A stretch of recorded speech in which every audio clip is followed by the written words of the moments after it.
Well, hello there. My name is Gavin. I'm the lead developer at Balsamic Moon Games Collective, Balsamic Games for short, and I was asked to give a primer for new GMs running their first Plunged into the Dark game. It's a constant refrain from adherents of the Fiction First movement and Forged in the Dark games that these games are low prep or even zero prep. I feel like I've never been truly trusted or believed that this could possibly be true, especially for those of us who have spent hours or a week or far more preparing for another game. That's what our main focus will be on today: how to prepare your first Plunged into the Dark game. This is what you'll come to. The book itself is only about 10 pages long and contains this simple handout that you can use for game prep. It might look daunting at first, but everything you need is contained in the links right on the page, including a place to find an adventure hook, as well as generating the setting, and example settings from our previous playtests.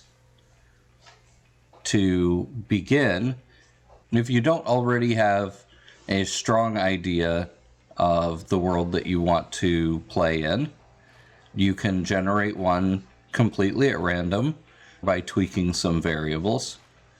If your game is set more or less in the real world, you may not need to use setting generation tools.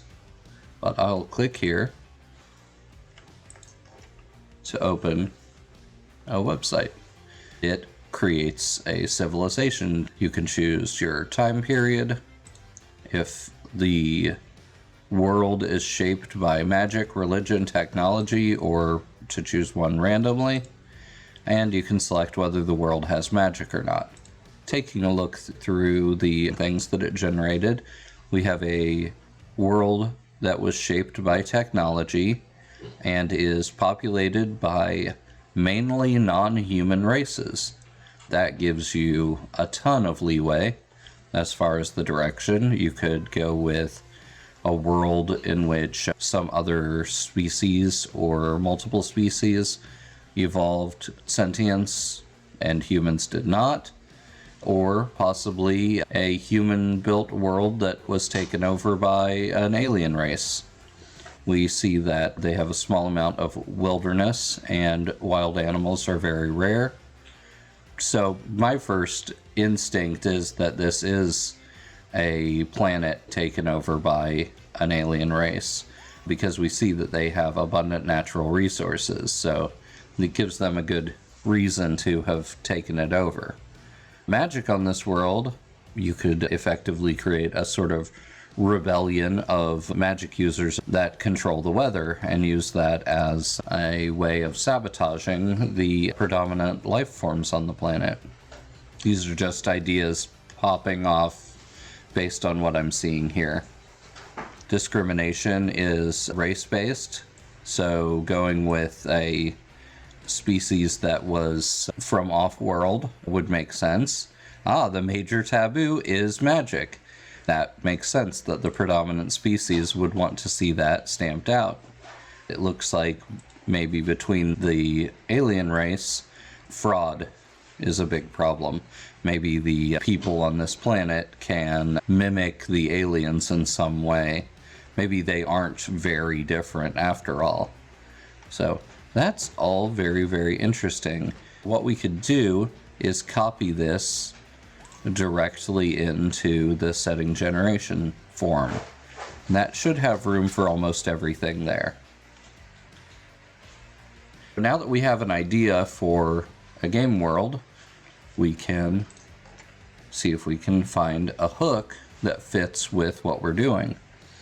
Again, this is another random generator that I found online. Here be taverns. And I like to look through these and see if there are any that feel like they fit into the world that we've created. Obviously, I'm going to be changing anything that talks about a fantasy species such as goblins. After a couple of refreshes of this page, I've come to a plot hook that might fit within our world very well and get players very interested in joining the game. So with invaders, we could use this. A race of warriors not known to these lands has landed on the shores of the kingdom and displaced several villages and farms. They aren't just raiders, they have already begun to establish settlement. One NPC watched the invaders burn a village. Another wants revenge and is gathering a host to attack the invaders. So that is a potentially fantastic starting point. We can copy that over and paste that directly into our hook. From there, we have this entire left-hand side of the page filled in.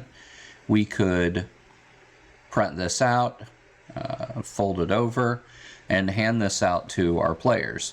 We'd also just copy this out directly and put it into our Discord to let people know what game we're interested in running. And if they like what they see, the players themselves could determine the original inhabitants of this world, whether they were human or if they were something else, and if they want to take on that adventure from either potential side. Then there's space for the lore weaver to detail out potential villains, minions of the villains, their technology, things like that. These do not need to have stats. Villains and their minions do not need moves themselves, simply tags to help define things. They simply act in the fiction and react to what the player characters do. Once you have player buy-in on what's on that left-hand side, that should be absolute fact. You're not going to change any of those elements. But you could have a twist, one we've used in the past, that unbeknownst to the people of this near future world, these aliens who have come down and are taking over also have nanotechnology that is taking over alongside them. So by the end, there is a possibility that nanobots are just lying in wait or making subtle changes to the world or even to people's minds to make them forget. The players will get to choose later what adventure type they're using to decide upon and meet their goals. And when the game starts, they will choose shared details and secret details, which they will share with the lore weaver. And there's additional space for you to write your own notes as the game goes on.